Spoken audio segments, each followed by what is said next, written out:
From things in the air to new things for our bodies, join me as we explore 2050.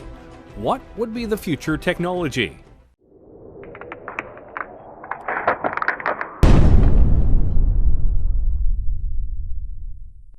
We are in the year 2020, and if we're being honest with ourselves, technology is incredibly advanced, and we're making strides that can push things even farther. We have cars that are much safer than they've been in the past decade, and we're even making fully electric cars that can help save the planet. There are even plans for self-driving cars and even self-driving Ubers that make the future of transportation very exciting. And that's just one technology that we're growing at a fast rate. What about all the others that are out there? What will technology be as we get closer and closer to 2050? Let's start with one that well and truly could happen very soon. Drones. Wait a minute, drones are already here. And yes, they are. But more times than not, the drones you are seeing are small, piloted by people who are just trying to have some fun, or the ones that are used by the military right now for strikes and surveillance. All very fun, but in the future, drones could be an integral part of our daily lives. You've likely seen shows and people talk about how in a few years drones could be the new delivery services. Anything from pizza to Amazon packages and more. And honestly, that's very probable. Drones right now can be incredibly sophisticated, and some TV shows actually use them for sweeping and aerial shots as they film.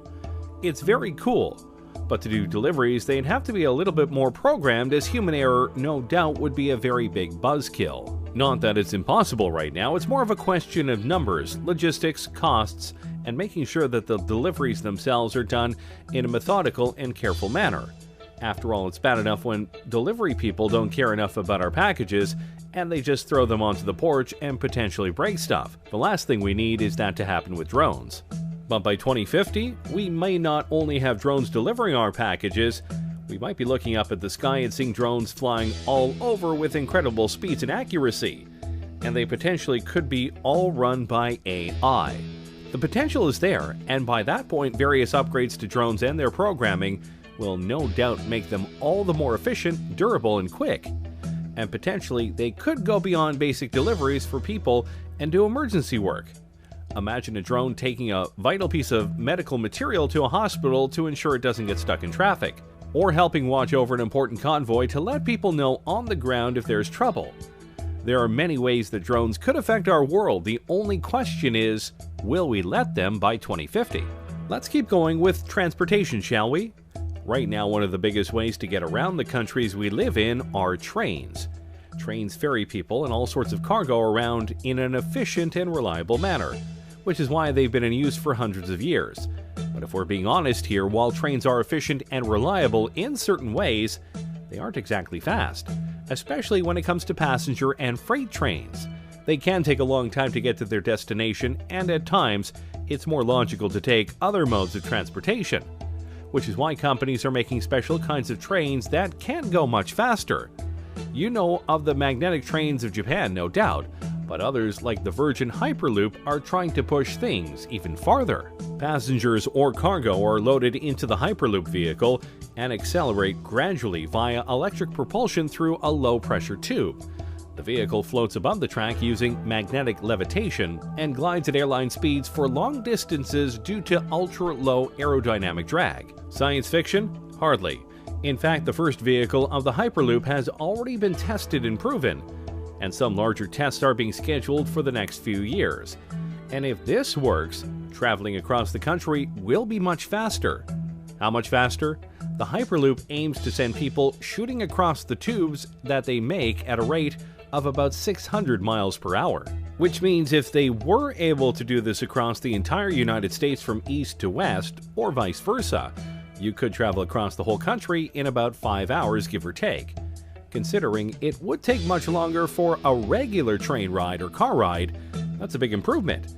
And they're planning to do this with not just people but cargo. Imagine being able to ship something in the morning on the west coast to the east coast and know it will get there before the day ends. That is quite impressive. Plus, the tubes would be built underground as to not disturb wildlife, and they will go and make it in a way where there are no carbon emissions. So they're fast, they're reliable, and they won't harm the planet. Seems like a win all around. Of course, you do have to wonder what it would be like to be on a 600-mile-per-hour train thing, but hey, we'll just find out soon. And by 2050, this could be one of the main modes of transportation around the world. Before we show off even more technologies we could have by 2050, be sure to like the video and subscribe to the channel. That way you don't miss any of our weekly videos.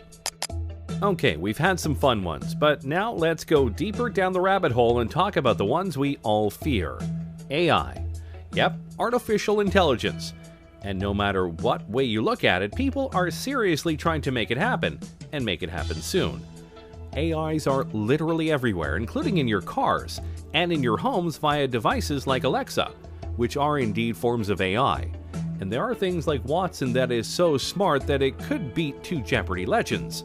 So by 2050, AI could be so advanced that our cultures, our world, could literally be run by them in a logistical and computing sense, or in a Terminator humans are obsolete sense. And believe it or not, we're closer to that than you might think. Google's DeepMind isn't there yet, but really I'm sure they'll probably discover those things along the way. And by 2020, it's possible their computer could be superhuman and could be conscious, Pearson has said. That could be the beginning of the end, really. Is Judgment Day inevitable? Maybe, maybe not. It just depends on how far we go with AI and how much we're able to control it, or if we can't fully control it once they reach certain levels of intelligence. Of course, for all of our worries about AI, there is a chance it could be all fine. Imagine if the lighter side of sci-fi comes through in regards to AI, and we get a bright future powered by AI. Think about it. What if by 2050 we each get our own unique AI?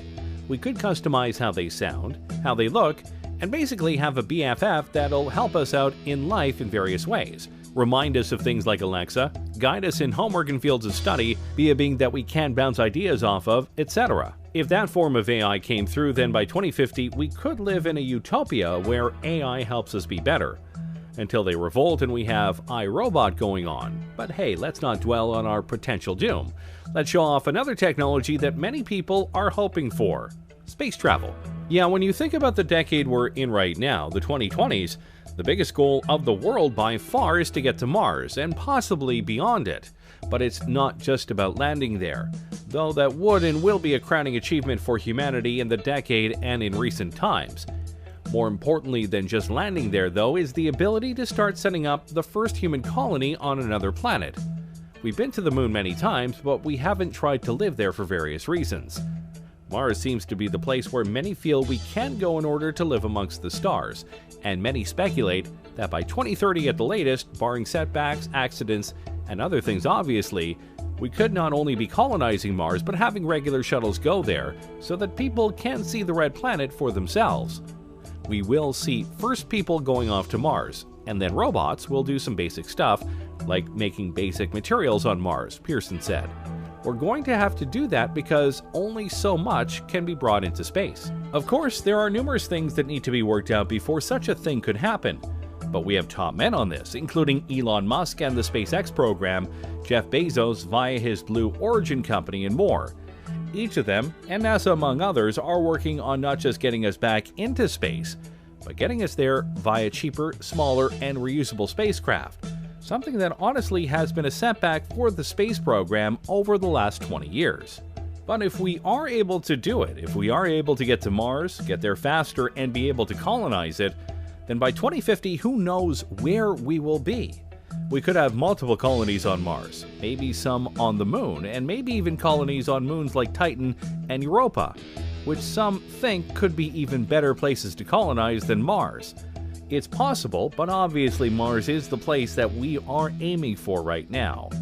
With each step into space, humanity grows larger in the universe, and who knows just how many of us will be out there by 2050. Alright, now let's dive into something really sci-fi. Prosthetics. Yeah, I know that right now prosthetics are very limited, and at times a bit pointless. But if we were able to fully utilize computer technology to its fullest, and make prosthetics that are fully compatible with the human brain and body, then the sky is the limit. We could enter an age where cyborgs are not just welcome, they're commonplace. And yeah, it may seem like we're far away from that, but we are getting closer to that point. James Young, a 25-year-old biological scientist, has a prosthetic arm, with a personal drone and built-in flashlight. and a French artist is using a prosthetic that doubles as a tattoo gun. That's pretty cool. Imagine if a police officer loses an arm in the line of duty. Usually that would mean the end of his career. But with an advanced prosthetic, he could literally be better than ever if it were advanced enough. The biggest problem with these fake limbs is that most of them are plastic, meant to convey that the arm or leg is still there, and thus still usable. The bridge to cybernetic implants lies in the brain, being able to use the computer tech to sync with the brain and give accurate commands.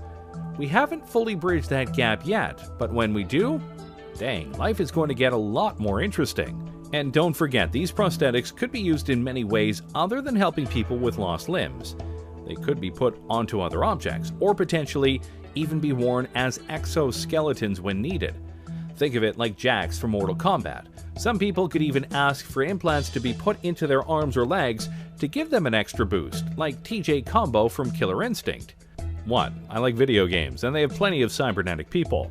The point is, by 2050, if these things are made, a lot of people won't feel broken or weak anymore because they've lost limbs or the abilities of their arms or legs.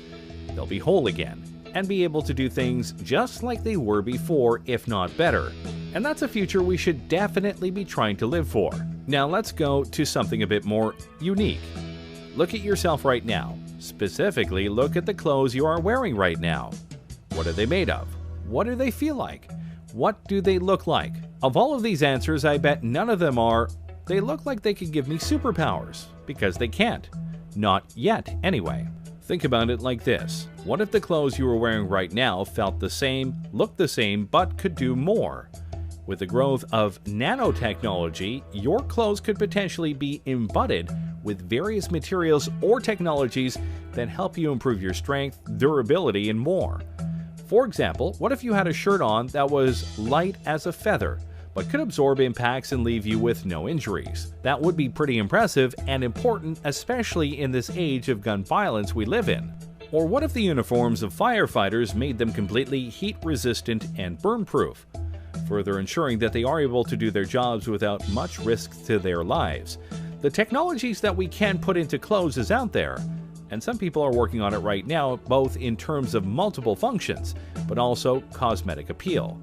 Imagine if by 2050 we have the ability to craft whatever kinds of clothes we want, and even select what kind of abilities they have. Imagine you wear a special kind of top that has a special pattern on it, and when you press a button or say a keyword, that pattern unfolds and suddenly you have wings on your outfit. Wouldn't that be cool? If done right, this could be the newest wave of fashion and style in the future.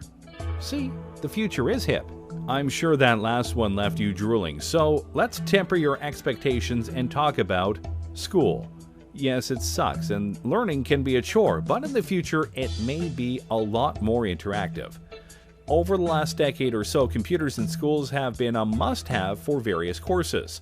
But if the advent of virtual reality simulations come through as many expect them to, it could lead to all sorts of innovations in the classrooms that could help kids with what's going on. You could take students to an environment in the past and show them what was happening, like watching a battle taking place, Pearson said. You can explain that sort of thing more easily if they can see it happening than if you are looking at a textbook. Oh yeah, history and geography classes would be much more fun, that's for sure. Or imagine an audiobook, but instead of just an audio, you could see the characters coming to life before your eyes, and you watch them interact with others. Heck, school plays could have projected environments to make things seem more real. And of course, you could have virtual tutors to help you with problems that the teachers aren't able to help with. Education is definitely something that can benefit from advanced technologies, and by 2050, our school systems could be so revolutionized that you have to try really hard to fail class. Though I'm sure some of you would still try. Finally, let's talk about something that I'm sure you'll be horrified to hear. In the future, you likely won't need a phone. I know you're stunned, but think about it. Right now, smartphones are becoming more and more advanced every single year. New features, new programs, etc. But by 2050, your phone won't likely need to exist because you'll have access to it and more via something else. What exactly? That depends on the technology. But for this example, let's imagine a wrist gauntlet. Instead of typing up a number, you simply have to say "call mom," But obviously, the Gauntlet could do much more than that. It'll likely have a holographic screen that you can use to look up information on a much bigger keyboard. And depending on what sci-fi future you believe will have, it'll have things that can scan objects, detect dangers, warn you about upcoming problems, and may even have an AI companion. So yeah, your phones are important right now, but in the future, more than likely not. Thanks for watching, everyone. What do you think of this look at the future and what it might entail? Can you guess which of these things we'll actually have in 2050?